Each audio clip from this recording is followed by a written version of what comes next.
Class 9 তোমাদের সমভূমি পড়াবো। সমুদ্র তল থেকে 300 মিটার উচ্চতার মধ্যে অবস্থিত মৃদু ঢালযুক্ত সুবিস্তৃত সমতল ভূভাগকে সমভূমি বা প্লেন বলে। উদাহরণ: গাঙ্গেয় সমভূমি, সাইবেরীয় সমভূমি। পৃথিবীর মোট স্থলভাগের 53% হলো সমভূমি। সমভূমিতে কৃষিকার্য, যোগাযোগ ব্যবস্থা, শিল্প, বাণিজ্য প্রভৃতির সর্বাপেক্ষা উপযোগী পরিবেশ গড়ে ওঠে বলে সমভূমিতেই সবচেয়ে বেশি লোক বসবাস করে।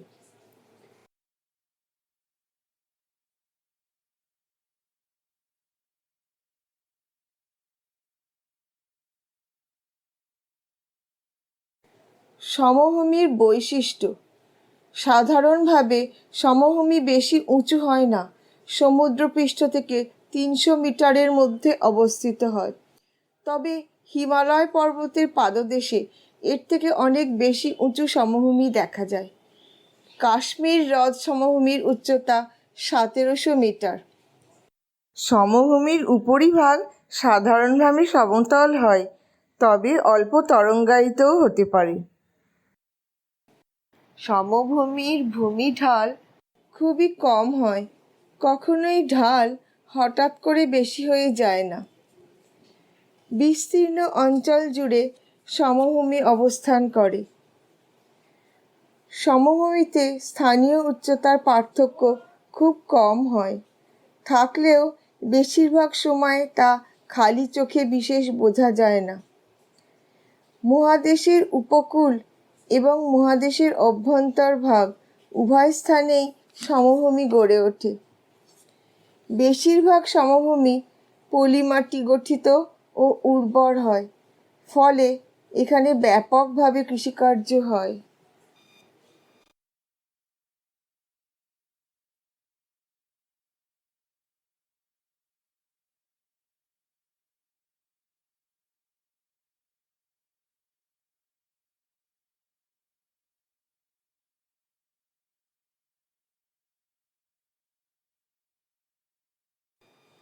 সমভূমির শ্রেণীবিভাগ: অন্যান্য ভূমিরূপের মতো ভূ আলোড়ন, ক্ষয়কাজ ও সঞ্চয় কাজের মাধ্যমে সমভূমি গঠিত হয়।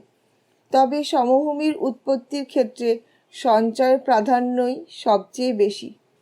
উৎপত্তি অনুযায়ী সমভূমি 3 প্রকার: ভূগাঠনিক সমভূমি, ক্ষয়জাত সমভূমি এবং সঞ্চয়জাত সমভূমি।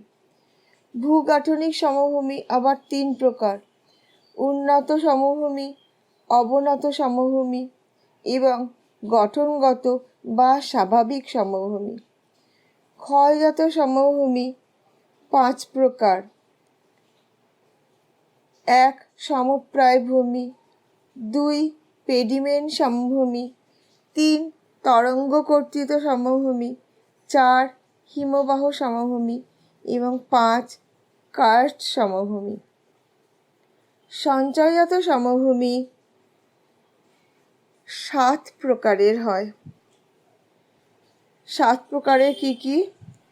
পলল সমভূমি, উপকূলীয় সমভূমি, হিমবাহ সমভূমি, হ্রদ সমভূমি, লাভা সমভূমি, বাজাদা বা মরু সমভূমি এবং লোয়েস সমভূমি। পলল সমভূমি আবার 4 প্রকার হতে পারে: পাদদেশীয় সমভূমি, প্লাবন সমভূমি, নদী সমভূমি এবং বদ্বীপ সমভূমি। ভূগাঠনিক সমভূমি বা টেকটনিক প্লেন: সৃষ্টির প্রথম অবস্থায় যখন অনবরত মহীভাব ভূ আন্দোলন হতো, তখন ভূপৃষ্ঠের পরিবর্তন ছিল এক অতি স্বাভাবিক ব্যাপার। ফলে ভূপৃষ্ঠের কোনো অংশ বসে যেত, আবার কোনো অংশ উঠে যেত। এইসব ঘটনা ভূপৃষ্ঠে বিস্তীর্ণ অঞ্চল জুড়ে সংঘটিত হতো। দীর্ঘদিন ভূ আলোড়নে ভূত্বকের বিস্তীর্ণ অংশ উঠে বা বসে গিয়ে অনুভূমিকভাবে সমভূমির আকারে অবস্থান করলে তাকে ভূগাঠনিক সমভূমি বলে। ভূগাঠনিক সমভূমি 3 প্রকার: উন্নত সমভূমি বা আপলিফটেড প্লেন, অবনত সমভূমি বা ডিপ্রেসড প্লেন এবং গঠনগত বা স্বাভাবিক সমভূমি বা স্ট্রাকচারাল প্লেন। উন্নত সমভূমি মহীভাবক ভূ আন্দোলনে কখনো কখনো সমুদ্রের অগভীর অংশ বা স্থলভাগের নিচু স্থান ওপরে উঠে এসে যে সমভূমি গঠন করে তাকে উন্নত সমভূমি বলে। উদাহরণ: মেক্সিকো উপসাগর তীরবর্তী সমভূমি, ভারতের করমণ্ডল উপকূল, রাশিয়ার স্টেপ অঞ্চল, সাইবেরীয় সমভূমি ইত্যাদি। অবনত সমভূমি প্রবল মহীভাবক ভূ আন্দোলনে ভূপৃষ্ঠের কোনো উঁচু বিস্তীর্ণ স্থান বসে গিয়ে যে সমভূমি সৃষ্টি হয় তাকে অবনত সমভূমি বলে। উদাহরণ: মধ্য এশিয়ার রাশিয়ার ক্যাস্পিয়ান সাগরের পার্শ্ববর্তী তুরানের নিম্নভূমি এভাবেই গঠিত হয়েছে। এই নিম্নভূমির অনেকটা অংশই সমুদ্রতলের বা সি লেভেলের নিচে অবস্থিত। গঠনগত বা স্বাভাবিক সমভূমি ভূত্বকের শিলাস্তর যেখানে প্রায় সমান্তরালে বিন্যস্ত থেকে আপনা আপনি সমভূমিতে পরিণত হয়েছে তাকে গঠনগত বা স্বাভাবিক সমভূমি বলে। উদাহরণ: রাশিয়ার উচ্চ সমভূমি বা রাশিয়ান প্ল্যাটফর্ম। ক্ষয়জাত সমভূমি নদী, বায়ু, হিমবাহ ইত্যাদি প্রাকৃতিক শক্তির কার্যের ফলে ভূপৃষ্ঠের বিভিন্ন উচ্চভূমি ক্ষয়প্রাপ্ত হয়ে যে সমভূমি গঠন করে তাকে ক্ষয়জাত সমভূমি বা ইরোশনাল প্লেন বলে। এই সমভূমিগুলো বয়সে প্রাচীন এবং কঠিন শিলা গঠিত হয়। সমুদ্রপৃষ্ঠ থেকে এদের উচ্চতা ধীরে ধীরে হ্রাস পায়। উদাহরণ: ভারতের রাঁচি, হাজারিবাগ, বাঁকুড়া, পুরুলিয়ার সমভূমি। ক্ষয়জাত সমভূমিকে আবার 5 ভাগে ভাগ করা হয়।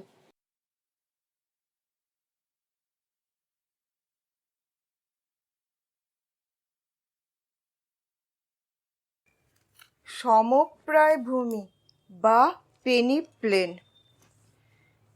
প্রায় সমতল বা ঈষৎ ঢেউ খেলানো বিস্তীর্ণ সমতল ভূভাগ হলো সমপ্রায় ভূমি। কিভাবে সৃষ্টি হয়? পার্বত্য বা মালভূমি অঞ্চল দীর্ঘকাল ধরে জলের ধারা বা নদীর কার্যের দ্বারা ক্ষয়প্রাপ্ত হয়ে মৃদু ঢালু বা ঈষৎ ঢেউ খেলানো সমতলে পরিণত হলে তাকে সমপ্রায় ভূমি বলে। সমপ্রায় ভূমির মাঝে কঠিন শিলা দ্বারা গঠিত অনুচ্চ পাহাড়গুলি দাঁড়িয়ে থাকে। এরা ক্ষয় প্রতিরোধ করে দাঁড়িয়ে থাকে এবং এরা কঠিন শিলা গঠিত। এই টিলাগুলিকে মোনার্ড নক বলে। পাঞ্চেত পাহাড়, রাঁচি মালভূমির ওপর মোরাবাদি বা টেগোর হিল, পুরুলিয়ার অযোধ্যা, শুশুনিয়া পাহাড় মোনার্ড নকের উদাহরণ। আরাবল্লী পার্বত্য অঞ্চল ও ঝাড়খণ্ডের ঘাটশিলা গালুডিহ অঞ্চলেও মোনার্ড নক দেখতে পাওয়া যায়। সমপ্রায় ভূমির উদাহরণ হলো ভারতের মেঘালয়, ঝাড়খণ্ডের রাঁচি, পশ্চিমবঙ্গের পুরুলিয়া। এই সমস্ত জায়গায় অনেক সমপ্রায় ভূমি গড়ে উঠেছে। ভারতের বাইরে রাশিয়ার মধ্যভাগের সমভূমি, পূর্ব ইংল্যান্ড, যুক্তরাষ্ট্রের উচ্চ মিসিসিপি অববাহিকা ও দক্ষিণ ফিনল্যান্ডে সমপ্রায় ভূমি গড়ে উঠেছে।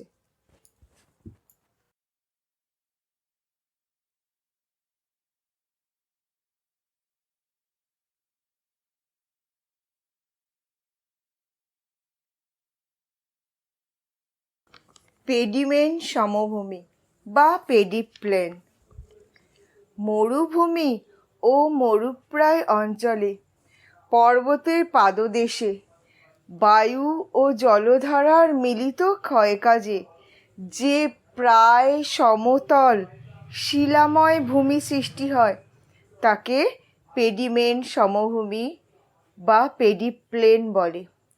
মরুভূমির মধ্যে বা এক প্রান্তে পার্বত্য অঞ্চল অবস্থান করলে পেডিমেন্ট সমভূমি গড়ে ওঠে। এখানে পাতলা স্তরে নুড়ি বালি কাঁকড়ের সঞ্চয় দেখা যায়। পেডিমেন্ট সমভূমির ওপরের ঢেউ খেলানো অংশকে বলে পেডিমেন্ট এবং নিচের সমতল অংশকে বলে বাজাদা বা বাহাদা।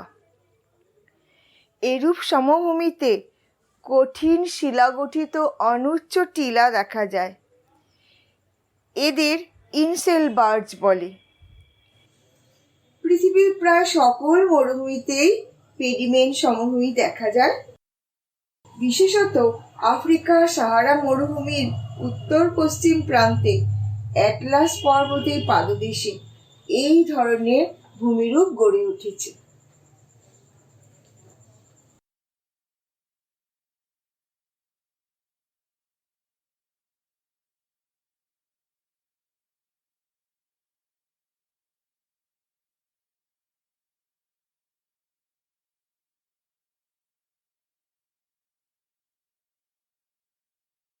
তরঙ্গ কর্তিত সমভূমি বা ওয়েভ কাট প্লেন।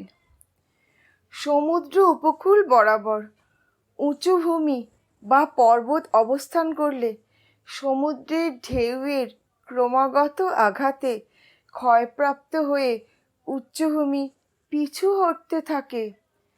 এই যে প্রাথমিক ভূপৃষ্ঠ দেখছো, এটা ক্ষয় হয়ে হয়ে আরো পিছিয়ে গেছে এই দিকে। এইভাবে উচ্চভূমি পিছু হটতে থাকে এবং তা একটা তরঙ্গ কর্তিত মঞ্চে পরিণত হয়। এইটা তরঙ্গ কর্তিত মঞ্চ। পরবর্তীকালে এই মঞ্চের ওপর বালি কাদা পলি ইত্যাদি সঞ্চিত হয়। এইগুলো বালি কাদা পলির চিহ্ন এইভাবে বোঝানো হয়েছে এবং এগুলো পড়ে সঞ্চিত হয়ে একটি প্রায় সমতল ভূভাগ গঠিত হয়। একে বলে তরঙ্গ কর্তিত সমভূমি। যেহেতু তরঙ্গের আঘাতে সমুদ্র তরঙ্গের আঘাতে এই জাতীয় সমভূমির সৃষ্টি হয়, সেই জন্য এর নাম তরঙ্গ কর্তিত সমভূমি। উপকূল থেকে সামান্য উঁচুতে তরঙ্গায়িত অবস্থায় তরঙ্গ কর্তিত সমভূমি অবস্থান করে।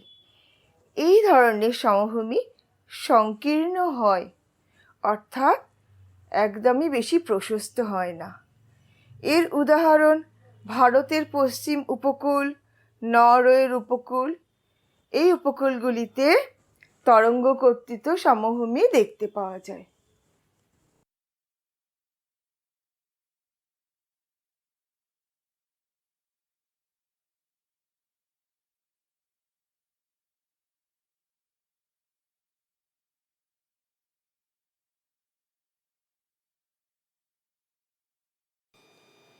হিমবাহ সমভূমি। উচ্চ অক্ষাংশে দীর্ঘকাল ধরে হিমবাহ উৎপাটন ও অবঘর্ষ প্রক্রিয়ায় শৈলশিরা ও পার্বত্য উপত্যকাকে ক্ষয় করে। ফলে উঁচু অসমতল পার্বত্য ভূমিভাগ হিমবাহের ঘর্ষণে মসৃণ ও ক্ষয়প্রাপ্ত হয়ে হিমবাহ সমভূমি বা গ্লেসিয়াল ইরোশনাল প্লেনে পরিণত হয়। এরূপ সমভূমির শিলাস্তরের ওপর অবঘর্ষ প্রক্রিয়ার আঁচড় কাটা দাগ দেখা যায়।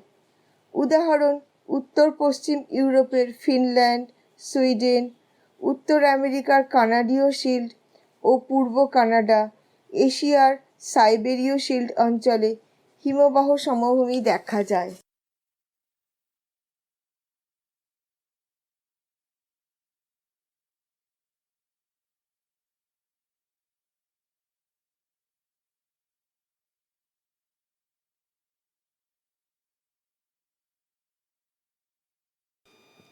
কার্স্ট সমভূমি।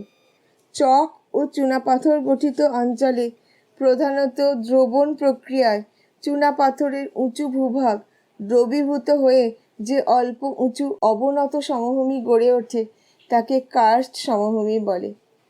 কার্স্ট সমভূমির ওপর অবঘর্ষ প্রক্রিয়ায় সৃষ্ট কিছু নুড়ি পাথরকে পড়ে থাকতে দেখা যায়। কার্স্ট সমভূমিতেও অনুচ্চ টিলা গঠিত হয়, যা কার্স্ট টাওয়ার নামে পরিচিত। যুগোস্লোভিয়ায় অ্যাড্রিয়াটিক সাগরের সমান্তরালে প্রায় ৮০ কিলোমিটার চওড়া কার্স্ট অঞ্চল, ভারতের অন্ধ্রপ্রদেশের বোরা গুহা অঞ্চলে কার্স্ট সমভূমি গড়ে উঠেছে।